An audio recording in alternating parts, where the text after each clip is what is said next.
ನೋಡಿ, ಇಲ್ಲಿ ಯಾವುದೇ ಸಂಬಂಧನೂ ಕೂಡ ಶಾಶ್ವತ ಅಲ್ಲ. ಆದ್ರೆ ಈ ಎಲ್ಲಾ ಸಂಬಂಧದಿಂದ ನಾವು ದುಃಖ ಅನುಭವಿಸ್ತಿದೀವಿ. ಕರೆಕ್ಟ್? ಸೊ ಬನ್ನಿ ಇವತ್ತಿನ ವಿಡಿಯೋದಲ್ಲಿ ನೋಡೋಣ, ಸಂಬಂಧಗಳು ಶಾಶ್ವತ ಅಲ್ಲ ಅಂದ್ರೆ ಏನ್ ಹೇಳ್ತಿದ್ದಾಳೆ ಇವಳು ಅಂತ ನೀವು ಅನ್ಕೋತಿರ್ಬೋದು. ಸೊ ಈ ವಿಡಿಯೋ ಫುಲ್ ನೋಡಿ, ಏನು ಅಂತ ನಿಮ್ಗೆ ಅರ್ಥ ಆಗುತ್ತೆ. ಸೊ ನಾನು ನಿಮ್ಮ ಶ್ರೇಯ, ನೀವು ನೋಡ್ತಾ ಇದ್ದೀರಾ mind set Kannada YouTube channel. Subscribe ಮಾಡಿ ಅಂಡ್ ಬನ್ನಿ ವಿಡಿಯೋನ ಸ್ಟಾರ್ಟ್ ಮಾಡೋಣ. ಲೈಫ್ ಯಾವಾಗ್ಲೂ ಹ್ಯಾಪಿಯಾಗೇ ಇರುತ್ತೆ, ಸುಲಭವಾಗೇ ಇರುತ್ತೆ ಅಂತ ಯಾವುದೇ ಗ್ಯಾರಂಟಿನ ಯಾರಿಗೂ ಕೊಡೋದೇ ಇಲ್ಲ. ಕರೆಕ್ಟಾ? ಸೊ ಯಾವತ್ತೂ ಯಾರಿಗೂ ಅಷ್ಟು ಸುಲಭವಾಗಿರೋದಿಲ್ಲ ಲೈಫ್. ನೋಡೋರಿಗೆ ಹಾಗೆ ಅನ್ನಿಸ್ಬೋದು, ಬಟ್ ಅವರ ರಿಯಲ್ ಸ್ಟ್ರಗಲ್ಸ್ ಅವ್ರಿಗೆ ಮಾತ್ರ ಗೊತ್ತಿರುತ್ತೆ. ಕರೆಕ್ಟ್? ಆದ್ರೆ ಲೈಫ್ ಒಂದ್ ಪಾಠನ ಕಲ್ಸ್ಕೊಡುತ್ತೆ. ಪರಿಸ್ಥಿತಿ ಹೇಗೆ ಬಂದ್ರು, ಹೇಗೆ ಇದ್ರು ಅದನ್ನ ಹೇಗೆ ನಿಭಾಯಿಸ್ಬೇಕು ಅನ್ನೋದನ್ನ ನಮಗೆ ಆರಾಮಾಗಿ ಕಲ್ಸ್ಕೊಡುತ್ತೆ. ಹೌದಾ? ಅಂಡ್ ಯಾವಾಗ್ಲೂ ದೊಡ್ಡ ಬದಲಾವಣೆನ ನಾವು ಆಚೆನೆ ಹುಡುಕ್ತಿವಿ. ಹೌದಾ? ಬಟ್ ದೊಡ್ಡ ಬದಲಾವಣೆ ಆಚೆ ಎಲ್ಲೂ ಇಲ್ಲ. ಆಚೆ ಯಾವತ್ತೂ ಹುಡುಕೋಕೆ ಹೋಗ್ಬೇಡಿ. ನಿಮ್ಮ ಆಲೋಚನೆಯಲ್ಲಿ ದೊಡ್ಡ ಬದಲಾವಣೆನ ತಂದ್ಕೊಳ್ಳಿ ಫಸ್ಟ್. ಸೊ ನಿಮ್ ಲೈಫಲ್ಲಿ ದೊಡ್ಡ ದೊಡ್ಡ ಒಳ್ಳೆಯ ಬದಲಾವಣೆಗಳಾಗ್ತಾ ಹೋಗುತ್ತೆ. ಅಂಡ್ ಲೈಫಲ್ಲಿ ಅದ್ ಯಾವುದೇ ನಿರ್ಧಾರ ನೀವು ತಗೊಳ್ಳಿ, ಗೊತ್ತಾಯ್ತಾ? ಒಂದು ಸಂಬಂಧದಲ್ಲಿ ಹೋಗೋದಾಗ್ಲಿ ಅಥವಾ ಅದರಿಂದ ಆಚೆ ಬರೋದಾಗ್ಲಿ, ಯಾವುದೇ ಆಗ್ಲಿ, ಆಯ್ತಾ? ಸೊ ಯಾವುದೇ ಒಂದು ನೀವು ನಿರ್ಧಾರ ತಗೊಂಡ್ರೆ ಅದರ ಜವಾಬ್ದಾರಿ ನೀವು ಕಂಪ್ಲೀಟ್ ಆಗಿ ನಿಮ್ ಮೇಲೆ ಹಾಕೋಬೇಕು. ಅಂದ್ರೆ ಅದರಿಂದ ಸೋಲಾಗ್ಲಿ ಗೆಲುವಾಗ್ಲಿ ಅದಕ್ಕೆ ನಾನೇ ಕಾರಣ ಅನ್ನೋದನ್ನ ನೀವು ಅಕ್ಸೆಪ್ಟ್ ಮಾಡ್ಬೇಕು. ಗೊತ್ತಾಗ್ತಿದ್ಯಾ? ಅರ್ಥ ಆಗ್ತಿದ್ಯಾ? ಸೊ ಅವಾಗ ಏನಾಗುತ್ತೆ, ನಿಮ್ಗೆ ಯಾವುದೇ ತರಹದ ಭಯ, ಗೊಂದಲ ಯಾವುದೂ ಆಗೋದಿಲ್ಲ. ಯಾಕಂದ್ರೆ ನೀವೇ ಜವಾಬ್ದಾರಿ ತಗೊಂಡಿದ್ದೀರಾ. ಯಾರ ಮೇಲೂ ಬ್ಲೇಮ್ ಹಾಕೋಗೆ ಇರಲ್ಲ. ನೀವು ಯೋಚನೆ ಮಾಡೇನೆ ಆ ಜವಾಬ್ದಾರಿ ತಗೊಳಕ್ ರೆಡಿ ಆಗಿನೇ, ಕರೆಕ್ಟ್, ಆ ಸಂಬಂಧ ಆಗ್ಲಿ ಅಥವಾ ಕೆಲಸ ಆಗ್ಲಿ ಮಾಡೋಕ್ ಸ್ಟಾರ್ಟ್ ಮಾಡಿರ್ತೀರ. ಕರೆಕ್ಟ್? ಅಂಡ್ ಲೈಫಲ್ಲಿ ಯಾವುದೇ ಒಂದು ಸಂಬಂಧ ಆಯ್ತು ಲೈಫ್ ಲಾಂಗ್ ಬರೋದಿಲ್ಲ.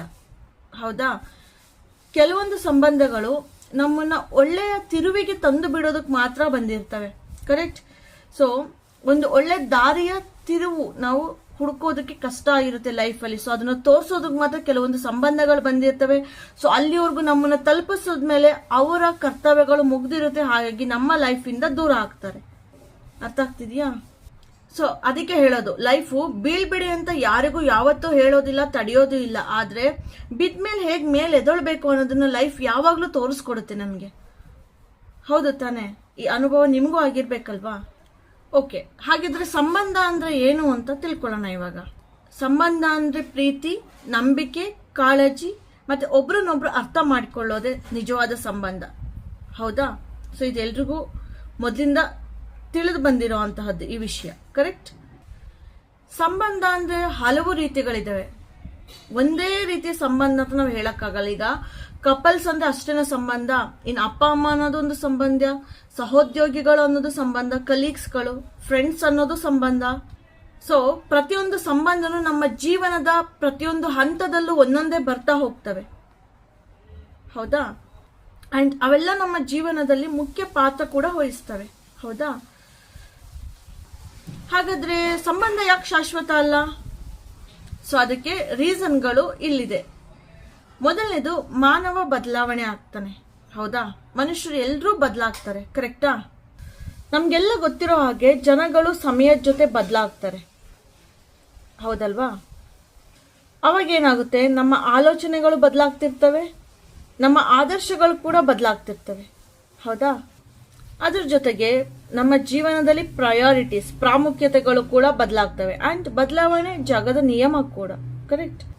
ಸೊ ಈ ಬದಲಾವಣೆಯಿಂದ ಮನುಷ್ಯರು ದೂರ ಕೂಡ ಆಗ್ತಾರೆ. ಹೌದಾ? ಸೊ ಇದು ಒಂದು ರೀಸನ್, ಮನುಷ್ಯರು ಬದಲಾಗ್ತಾರೆ. ಯಾಕೆ ಸಂಬಂಧಗಳು ಉಳಿಯೋದಿಲ್ಲ, ದೂರ ಆಗುತ್ತೆ?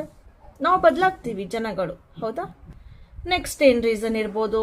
ನಿರೀಕ್ಷೆಗಳು ಹೆಚ್ಚಾಗ್ತವೆ. ಹೌದು ತಾನೆ? ಅಂದ್ರೆ ಬೇರೆಯವರಿಂದ ನಾವು ಜಾಸ್ತಿ ನಿರೀಕ್ಷೆಗಳನ್ನ ಇಟ್ಕೊಬಿಡ್ತೀವಿ, ಎಕ್ಸ್ಪೆಕ್ಟೇಷನ್. ಅವಾಗ ಏನಾಗುತ್ತೆ, ಎಕ್ಸ್ಪೆಕ್ಟೇಷನ್ ಜಾಸ್ತಿ ಇಟ್ಕೊಂಡಾಗ ಏನಾಗುತ್ತೆ ಹೇಳಿ?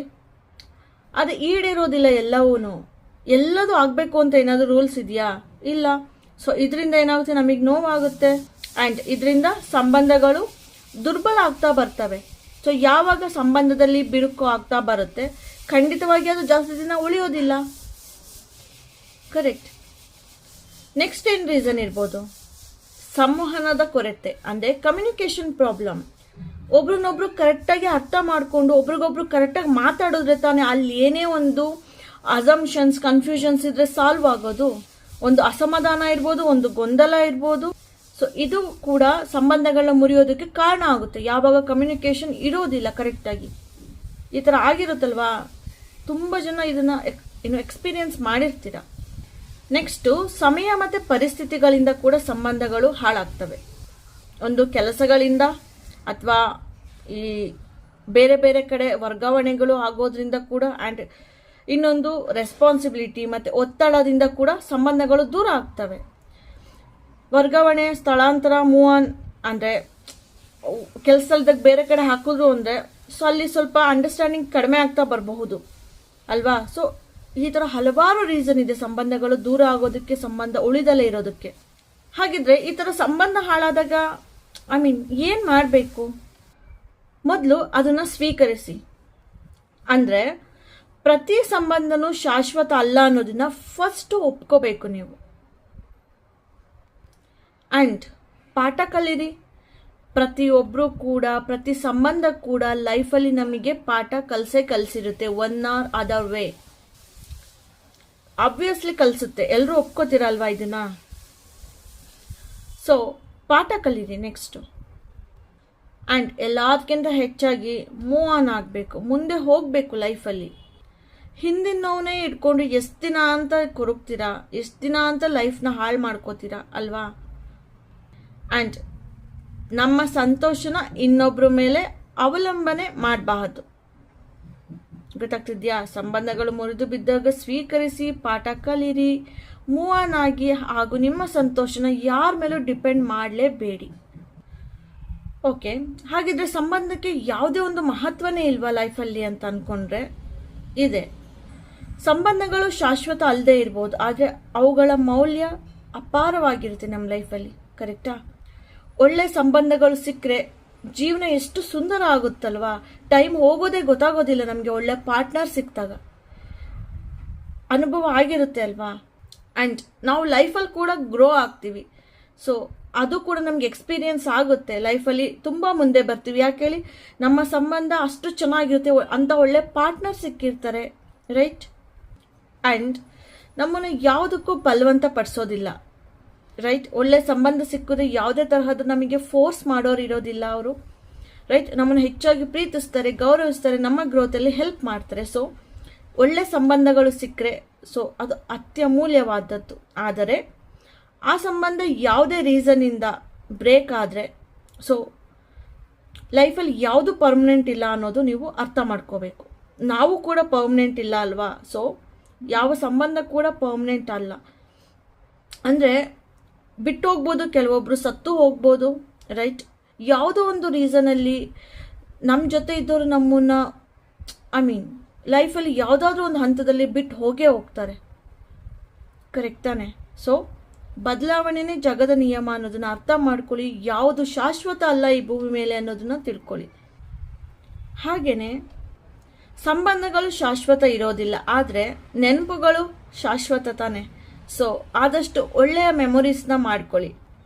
ಆ್ಯಂಡ್ ಬಿಡು, ಯಾವುದು ಶಾಶ್ವತ ಇಲ್ವಲ್ಲ, ಹೆಂಗೆ ಬೇಕಾದ್ರೂ ಇದು ಮಾಡ್ಬೋದು ಆ ಥರ ಅನ್ಬೇಡಿ, ಆಯಿತಾ?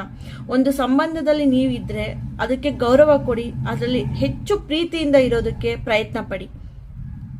ಆ್ಯಂಡ್ ಆ ಸಂಬಂಧ ಹಾಳಾದಾಗ ಅದರಿಂದ ನೋವು ಪಡೋದಕ್ಕಿಂತ ನಾನು ಇಷ್ಟು ದಿವಸ ತುಂಬ ಖುಷಿಯಾಗಿದ್ದೆ, ಆಯಿತಾ? ಒಳ್ಳೆ ಎಕ್ಸ್ಪೀರಿಯನ್ಸ್ ಕೊಟ್ಟಿದೆ, ಆ್ಯಂಡ್ ಇದರಿಂದ ನಾನು ಪಾಠ ಕಲ್ತಿದ್ದೀನಿ, ನಾನೇನು ತಪ್ಪು ಮಾಡಿದ್ದೆ ಅನ್ನೋದನ್ನು ಕೂಡ ನೀವು ರೀಕಾಲ್ ಮಾಡ್ಕೊಳ್ಳಿ, ಆ ತಪ್ಪುಗಳನ್ನ ಸರಿ ಮಾಡ್ಕೊಳ್ಳಿ.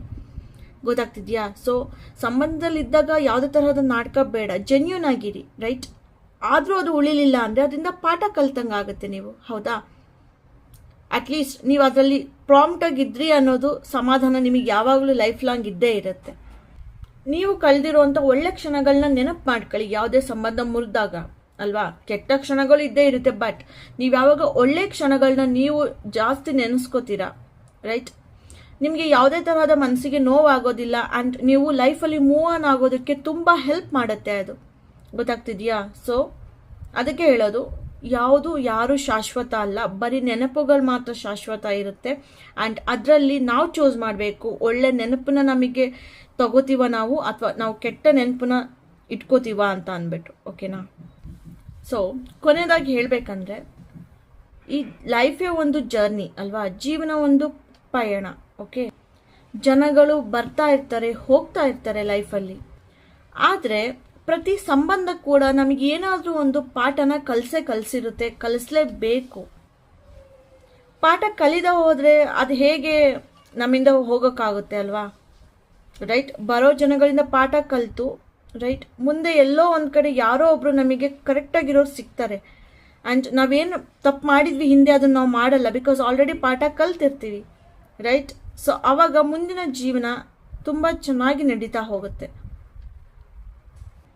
ಸೊ ಮುಂದೆ ಒಂದಿನ ಒಳ್ಳೇದಾಗುತ್ತೆ, ವೆಯ್ಟ್ ಮಾಡಿ. ಯಾವುದೇ ತಪ್ಪಿಂದ ಅಥವಾ ಯಾರೇ ಬಿಟ್ಟೋದ್ರು ಅದರಿಂದ ಪಾಠ ಕಲೀರಿ. ಮುಂದೆ ಯಾರು ಬರ್ತಾರೋ ಅವ್ರನ್ನ ಚೆನ್ನಾಗಿ ನೋಡ್ಕೊಳ್ಳಿ.